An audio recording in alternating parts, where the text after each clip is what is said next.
Mas falamos agora de pecuária de corte, vamos falar a respeito de cadeia produtiva, do que vem acontecendo neste mês de janeiro. 2025 aparentemente começa muito diferente de anos anteriores, depois de termos um abate recorde em 2024.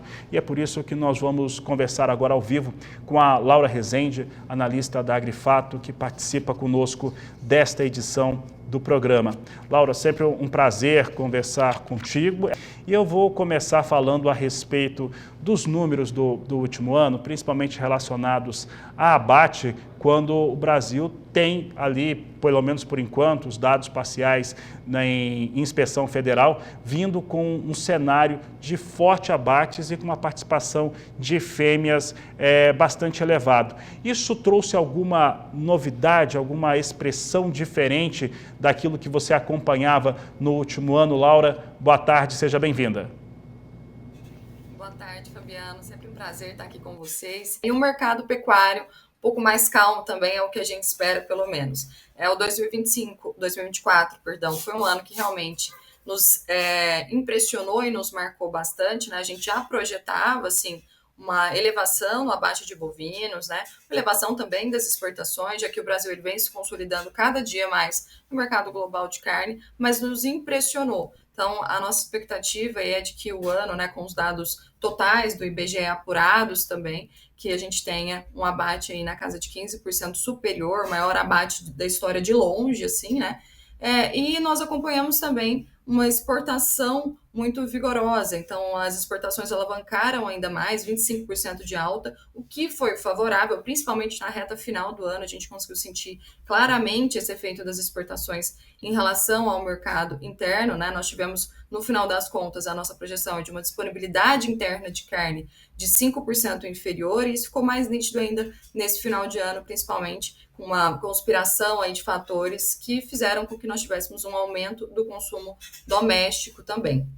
E o ano se finalizou aí, né, com uma redução dos abates. Se a gente olha para Mato Grosso, por exemplo, nós tivemos uma queda de 11% nos abates do estado, né? O Mato Grosso é o estado mais representativo aqui para a gente, mas já quando a gente olha para abate cifra, a gente não observou essa redução. Então, no final das contas, a oferta ela ainda estava, de certa forma, elevada ali durante o mês de dezembro, mas nos parece que o janeiro começou com um ritmo um pouco mais positivo para a pecuária, né? Isso vem sendo refletido nos preços, a gente vê preços aí em valorização, uma valorização branda, nada muito considerável, mas a gente já está vendo negociações aí na casa de 335 no estado de São Paulo. Se a gente olhar lá para dezembro, né, ou seja, um mês atrás, nesse mesmo período, ali meados do dia 15, nós estávamos observando negócios na casa de 315 em São Paulo também. Então, o mercado começou positivo para esse ano de 2024, de 2025.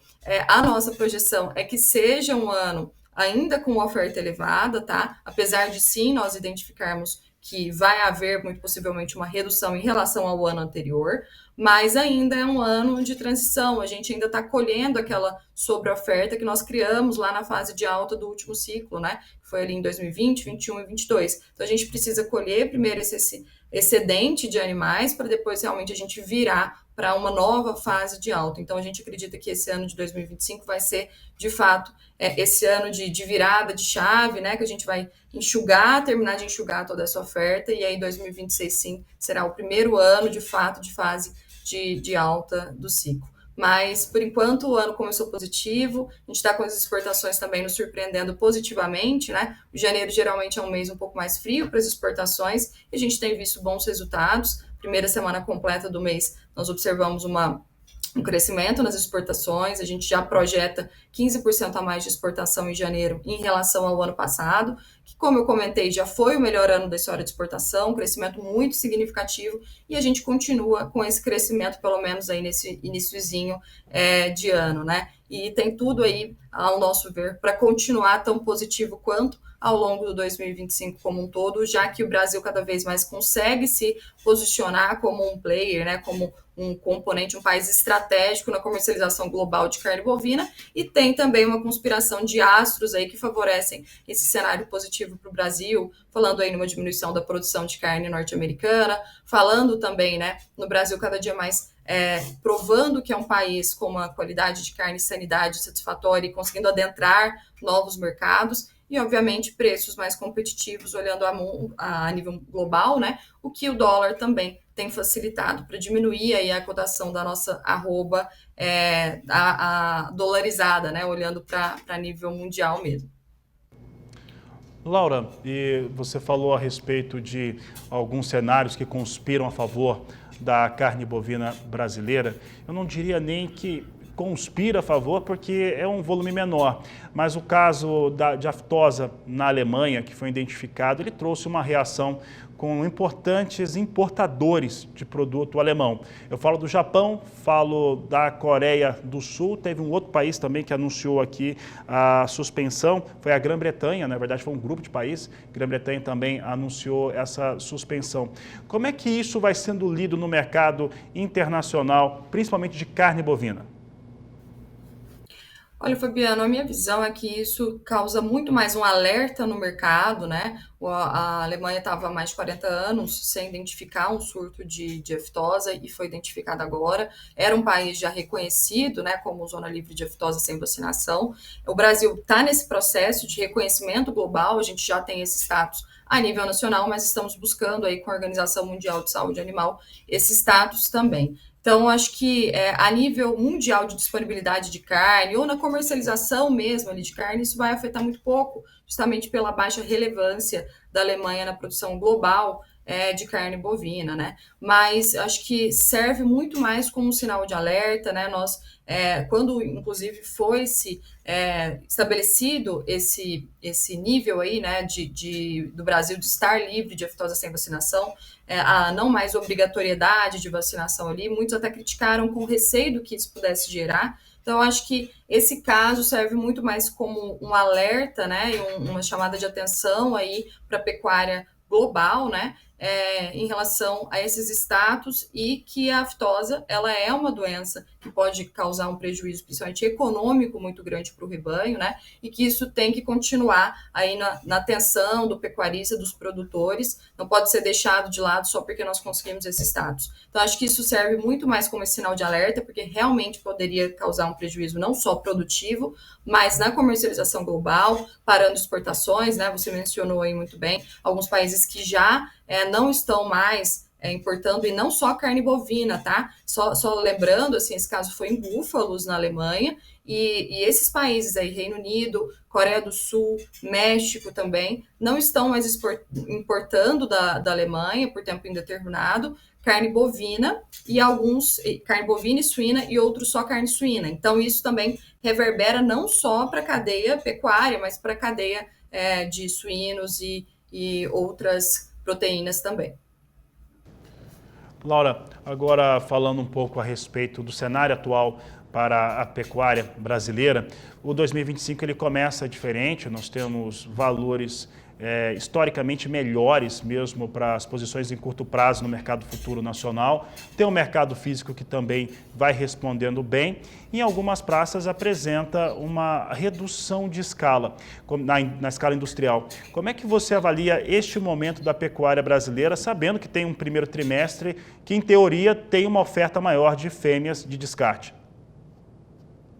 Perfeito. A gente está observando ainda esse início de ano começando, muitos pecuaristas ainda fora das negociações, né?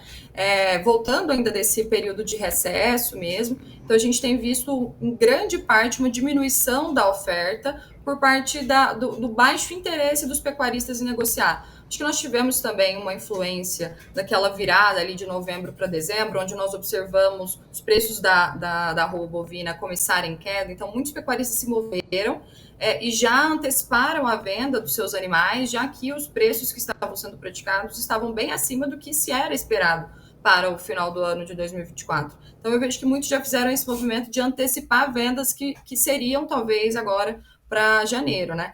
Então, isso acho que a gente está colhendo os reflexos desse baixo interesse dos pecuaristas em negociarem, o que é normal também para esse mês de janeiro. Janeiro geralmente é um clima um pouco mais lento de volume de negócios mesmo, e eu acho que as exportações também têm auxiliado bastante nesse contexto.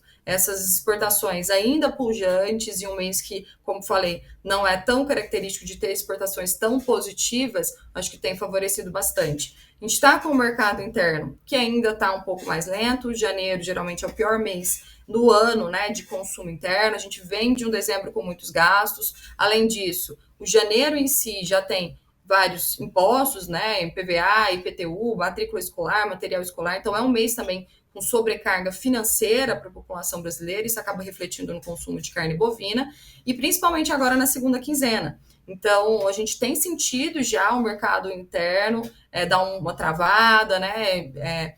Notificações aí de dificuldade de escoamento de carne mesmo, mas o mercado externo tem auxiliado bastante aí para a gente, né? Nesse escoamento, nessa manutenção, principalmente de preços um pouco mais positivos. A gente já fala de negócios aí até 335 no estado de São Paulo, então acho que o ano começou melhor do que a encomenda até, e acho que as exportações, mais uma vez, assim como foi em 2024, vai ser o que vão nos salvar aí, né, nesse ano, pensando que a gente ainda projeta essa oferta abundante aí para o ano de 2025, menor que 2024, mas a nossa projeção é que seja a segunda maior oferta de bovinos da história, perdendo apenas para o ano passado.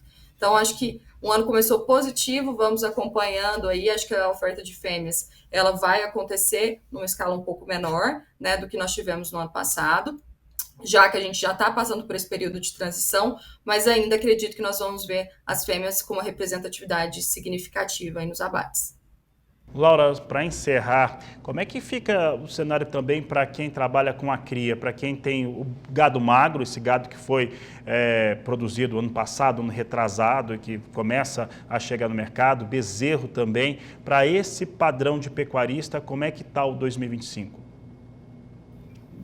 2025 começou para cria, principalmente, né, para preços de bezerro, andando um pouco mais de lado. Diferentemente do boi, a gente vê um clima com um pouco menor, um volume um pouco menor de negócios e com preços mais estáveis. Então, enquanto o boi passou por valorização aí nessa virada, né, início de janeiro, a gente viu preços um pouco mais estáveis para bezerro. Mas lembrando que nós já passamos no segundo semestre do ano passado por uma valorização bastante significativa.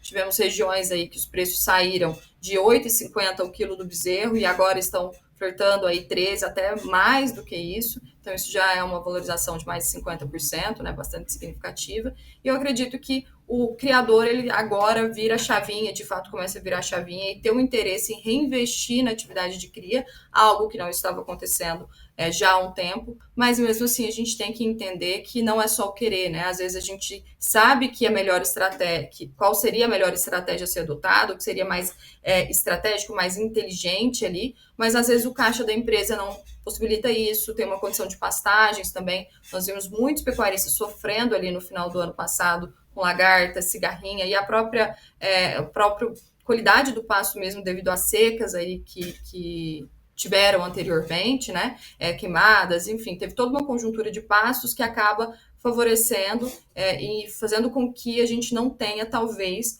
um nível reprodutivo, né, um nível de prenhez das fêmeas tão satisfatório por essa dificuldade aí na pastagem e, consequentemente, score corporal e nutrição dessas matrizes, né? Então, acredito que isso pode impulsionar também, fazer com que a participação ela se mantenha elevada, né, de fêmeas, ou seja, as fêmeas continuem sendo descartadas aí nesse início de ano, mesmo a cria voltando a ser bem mais interessante, algo que a gente já não observava há pelo menos uns 2 anos aí. Mas eu acho que o processo vai ser um pouco mais lento, preços do bezerro, a tendência daqui para frente é realmente uma vertente altista. Acho que é difícil agora a gente ver os preços do bezerro recuarem. Claro que tem algumas oscilações aí, né, de safra, período de safra entre safras, isso é natural, em anos de fase de baixa, anos de fase de alta, mas daqui para frente a tendência é de preços em alta para bezerro e margens, consequentemente, mais positivas da cria, o que vai fazer com que em breve nós vejamos, de fato, as fêmeas parando de serem descartadas e começando a serem retidas pelos criadores.